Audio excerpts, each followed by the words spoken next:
నమస్తే అండి. ఎలా ఉన్నారు? బాగున్నారా? నేను కూడా బాగున్నాను. మీరు కూడా బాగుండాలని మనస్ఫూర్తిగా కోరుకుంటున్నాను. జంతికలైతే చేశాను. పిల్లలు ఇంటి దగ్గర ఉన్నారు కదండీ! ఎలా చేశానో చెప్తాను. ఈ గ్లాస్‌తో మినపప్పు తీసుకున్నాను. ఒక గ్లాస్ మినపప్పుకి 5 గ్లాసులు బియ్యం అండి. రేషన్ బియ్యంని శుభ్రంగా కడిగేసి ఆరబెట్టి ఎండలో ఆరబెట్టుకొని అప్పుడు మిల్ పట్టించుకోవాలి. ఆ గ్లాస్ పప్పుకి 5 గ్లాసులు బియ్యం వేసి మిల్ అయితే ఆడించుకున్నాను. అందులో 2 స్పూన్లు వాము వేసుకున్నాను, తగినంత ఉప్పు, కొద్దిగా నూనె 2 గంటల నూనె వేడి చేసి వేసుకోవాలండి. వేడి చేసి వేసుకుంటే ఏంటంటే మనకి వేసేటప్పుడు జంతికలకు కూడా నూనె లాగదు, జంతికలు కూడా గుల్లగా వస్తాయి. ఇందులో డాల్డా కానీ తినీ సోడా కానీ ఏమీ వేయడం లేదు కదండి, అందుకని నూనె వేసుకుని పిండి బాగా మొత్తం ఉప్పు వాము నూనె మొత్తం పిండికంతా పట్టేలా కలిపేసుకుని అప్పుడు నీళ్ళు వేసుకుని కలుపుకోవాలండి. నీళ్ళు వేసుకొని కొద్ది కొద్దిగా అలా నీళ్ళు వేసుకుంటూ కలుపుకుంటూ నేను చల్లీలే వేస్తాను. కొంతమంది అయితే వేడి నీళ్ళు వేస్తారు. వేడి నీళ్ళు అక్కర్లేదని చల్లీలు వేసుకుంటే సరిపోతుంది. చల్లీలు వేసేసుకొని ఇలా ముద్దలా కలిపేసుకోవాలి. ముద్దలా కలుపుకొని ముద్దలు చేసి నేను సైడ్ని అయితే పెట్టేసుకుంటాను. ఎందుకంటే జంతికలు నొక్కేటప్పుడు మనకు కొంచెం ఈజీగా ఉంటుందని అయిపోయాక మళ్ళీ వెంటనే ఇంకో ముద్ద పెట్టేసుకుని వేసేలాగా అలా ముద్దలు చేసుకుని నేను పక్కన పెట్టుకున్నాను. పిల్లలు ఇంటి దగ్గర ఉన్నప్పుడు ఇంకా అస్తమాను ఇటిళ్ళు వచ్చి అటిళ్ళు వచ్చి మమ్మీ తినడానికి తినడానికి అన్నట్టు అని అంటారు కదా. ఇంకా మా వాడికైతే జంతికలు అయితే ఇష్టమే. మా పిల్లలందరికీ జంతికలు అంటే ఇష్టమే కదా. పిల్లలకి ఎక్కువ ఆయిల్ ఫుడ్ ఇవ్వకూడదు అని అంటారు కదా, కానీ ఇందులో వామ్ వేస్తున్నాం కదండి. వామ్ వేయడంతో పిల్లలకి అజీర్తి అయ్యి ఉండదు.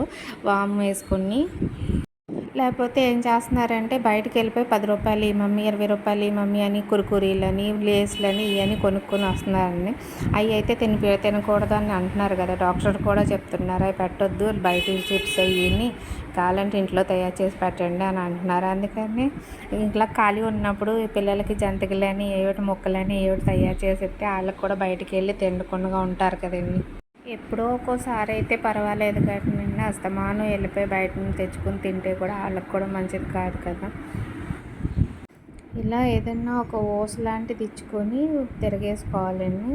ఇవి కొంచెం లైట్ కలర్లోనే ఉంటాయి. మినప్పిండి జంతికలు కదండి, మన శనగపిండి అయితే కలర్ అయితే వస్తుంది, గోల్డెన్ కలరు. ఇవైతే కనుక మినప్పిండితో వేస్తున్నాం కాబట్టి లైట్ కలర్లో ఉంటాయి, తెల్లగా ఉంటాయి అన్నమాట జంతికలు. కానీ గుల్లగా ఉంటాయి, ఎగిపోతాయి, కరకరలాడుతూ వస్తాయి, బాగుంటాయి జంతికలు కూడా మినప్పిండితోటి. అంతే అండి, ఇదే కలర్ వస్తాయండి. ఎగిపోయినాయి కదా, నూనె కూడా నుగరు తగ్గిపోయింది కదా, నుగరు తగ్గిపోతే ఎగిపోయినట్టే అండి. ఇదే కలర్. ఇంకా అంతకన్నా దీనికి బాగా గోల్డెన్ కలర్ వచ్చేలాగా వేపామనుకోండి అది అంత బాగా టేస్ట్ కూడా మారిపోతాయి అన్నమాట. అలా నూనెలో పిండితే నూనెకి వేడి తగులుతుంది కానీ వేడి ఆవిరి వస్తుంది కదా చేతికి, అలా రాకుండా ఇలా అన్నం గట్టు కానీ లేకపోతే అప్పకు కానీ ఉంటే దాని మీద వేసేసుకొని మనం ఇలా నూనెలో వేసుకున్నాం అనుకో చేతికి ఆవిరి కూడా రాకుండా ఉంటుంది కదా. నేను ఇలా చిన్నగా వేస్తున్నాను అనమాట అన్నం గట్టుతోటి. ఇలా చిన్న జంతికల కింద వేసేస్తే వాళ్ళకి చూడడానికి కూడా అందంగా కనబడతాయి, పిల్లలు కూడా ఇంట్రెస్ట్గా కూడా తింటారండి. ఇలా మా చిన్నప్పుడు అయితే కనుక అందరూనండి శనగపిండితోటే జంతికలు చేసేవారు. ఇప్పుడైతే కనుక అన్ని రకాల పిండిలతోటి జంతికలు తయారు చేస్తున్నారని పెసరపప్పు జంతికలు అంటున్నారు, మినపప్పు జంతికలు అంటున్నారు, శనగపిండి జంతికలు, ఇంకేంటేంటో ఎన్నెన్నో రకాల జంతికలు వచ్చేస్తున్నాయండి. మా చిన్నప్పుడు అయితే శనగపిండితోటే జంతికలు అని అనుకునేవాళ్ళం మేము. అందుకే అండి ఇన్ని రకాల వంటలు వచ్చినందుకే పిల్లలకు కూడా ఇంకా రకాలు అంటున్నారు. వీడియో నచ్చితే లైక్ అండి.